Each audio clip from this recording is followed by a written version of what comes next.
Pada tiang listrik, trafo sering menjadi biang kerok penyebab mati listrik. Trafo ini adalah komponen untuk mengatur besar kecilnya tegangan listrik. Jadi trafo ini bisa naik turunin tegangan. Lalu, kenapa harus ada trafo? Kenapa tegangan listrik itu tidak diset di angka 220 volt secara langsung dari pembangkit listriknya? Sehingga tidak perlu lagi trafo yang diletakkan pada tiap tiang listrik. Ternyata ada alasan penting yang membuat trafo ini harus diletakkan pada beberapa tiang listrik. Nah, di video ini AutoIPOS akan membahas fungsi penting trafo dan bagaimana cara kerjanya. Kenapa trafo ini diperlukan? Pada instalasi listrik, trafo ini digunakan agar listrik dari pembangkit bisa digunakan sampai ke rumah dengan efisien. Jadi, pembangkit listrik itu menghasilkan energi listrik dengan tegangan tinggi sekitar 10.000 volt. Sementara pada rumah menggunakan tegangan 220 volt. Artinya, tegangan dari pembangkit perlu diturunkan agar bisa dipakai pada skala rumah. Namun masalah berikutnya, jarak antara pembangkit dan rumah itu bisa puluhan hingga ratusan kilometer.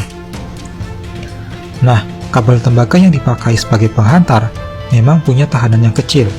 Tapi, kalau jaraknya jauh sampai ratusan kilometer, akumulasi hambatannya pun besar. Dan itu menyebabkan loss power yang mengakibatkan daya listrik yang sampai ke tujuan jadi jauh lebih kecil. Solusinya, distribusi listrik itu dilakukan dengan tegangan super tinggi untuk mengurangi loss powernya. Pada sutet ini, tegangannya dipakai bisa mencapai 400.000 volt. Ini digunakan untuk transmisi listrik jarak jauh hingga ratusan kilometer. Itu artinya, dari pembangkit listrik akan ada trafo step up untuk menaikkan tegangan hingga 400.000 volt. Lalu dari sutet, listrik akan masuk ke sebuah terminal distribusi. Di sini juga ada trafo lagi, yakni trafo step down untuk menurunkan tegangan hingga sekitar 10.000 volt untuk pendistribusian di wilayah yang lebih kecil. Lalu, tiang-tiang ini kadang ada trafo bulat. Nah, itu adalah trafo step down untuk menurunkan tegangan listrik dari 10.000 volt menjadi 220 volt untuk disalurkan ke listrik rumah. Jadi dalam distribusi listrik, trafo itu sangat penting karena dapat mengurangi loss power secara signifikan. Lalu, selain pada tiang listrik, kita juga bisa menemukan trafo ini di dalam alat-alat elektronika. Tentu, itu diperlukan karena beberapa komponen elektronika itu punya tegangan kerja yang berbeda. Sehingga harus ada trafonya agar listrik 220 volt bisa digunakan untuk mentenagai semua komponen elektronika tersebut. Lalu, bagaimana cara kerjanya? Perlu diingat, trafo itu hanya menaikkan tegangan tapi tidak dengan powernya. Jadi misal arus listrik bertegangan 10 volt dengan arus 20 ampere, itu punya daya 200 watt. Itu akan dialirkan pada trafo step up untuk dinaikkan menjadi 100 volt. Maka, output di sini berupa listrik 100 volt namun arusnya turun jadi 2 ampere.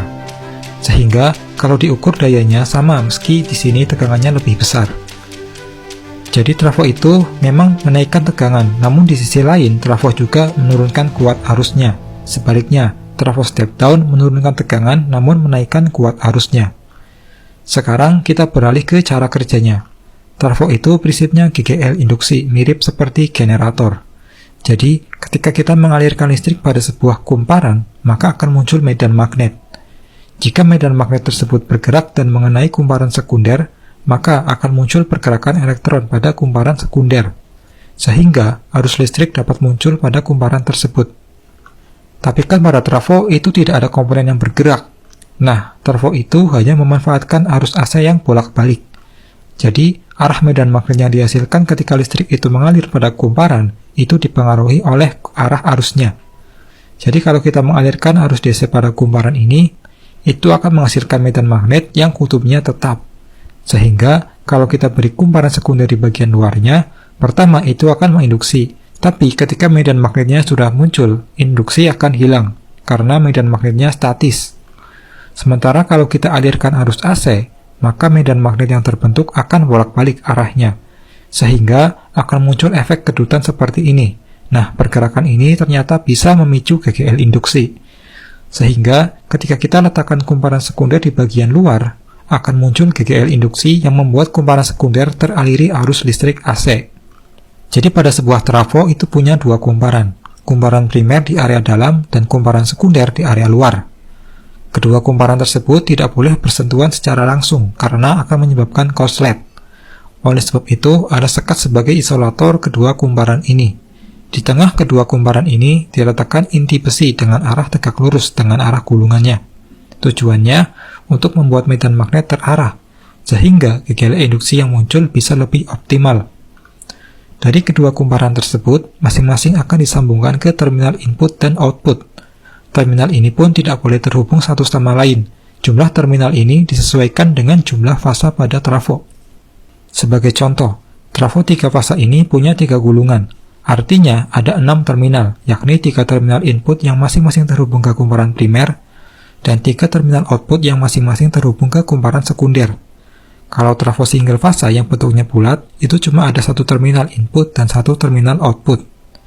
Perbedaan jumlah lilitan pada kumparan primer dan sekunder itu akan mempengaruhi seberapa besar perbedaan tegangannya. Ini adalah persamaannya. Dengan mengetahui tegangan input dan outputnya, kita bisa mencari berapa jumlah lilitan baik pada koil primer dan koil sekunder.